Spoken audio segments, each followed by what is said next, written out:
Friends, இன்றைக்கி நம்ம சுவரொட்டி எப்படி செய்யுதுன்னு பார்க்கலாம். சுவரொட்டின்னு ஒன்றும் இல்லை, ஆட்டோட மண்ணீரல்.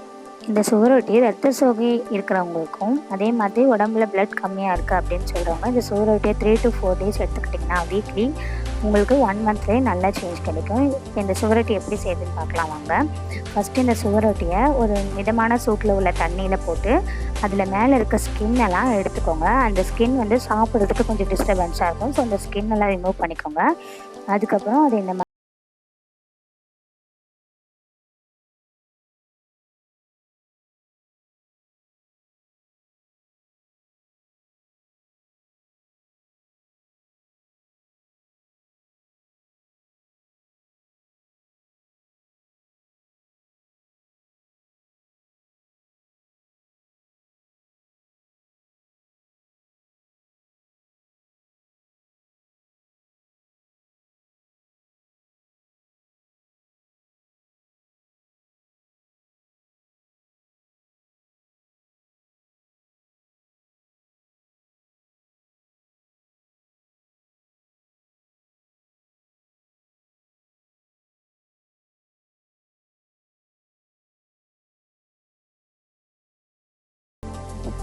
சுவரொட்டியை நல்லா மிக்ஸ் பண்ணிவிட்டு இதுக்கு தேவையான இந்த டிஷ்ஷுக்கு தேவையான உப்பு வந்து அதில் ஆட் பண்ணிக்கோங்க.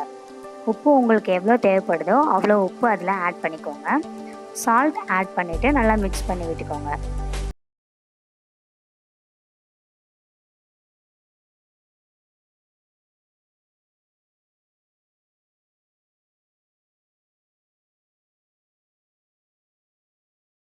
சுவரொட்டி ரெடி ஆகிடும். இந்த மாதிரி டேஸ்டி அண்ட் ஹெல்த்தியான டிஷ்ஷஸ் உங்களுக்கு வேணும்னா நம்ம சேனலை மறக்காமல் சப்ஸ்கிரைப் பண்ணுங்கள் அண்ட் பெல் ஐக்கானையும் ப்ரெஸ் பண்ணுங்கள்.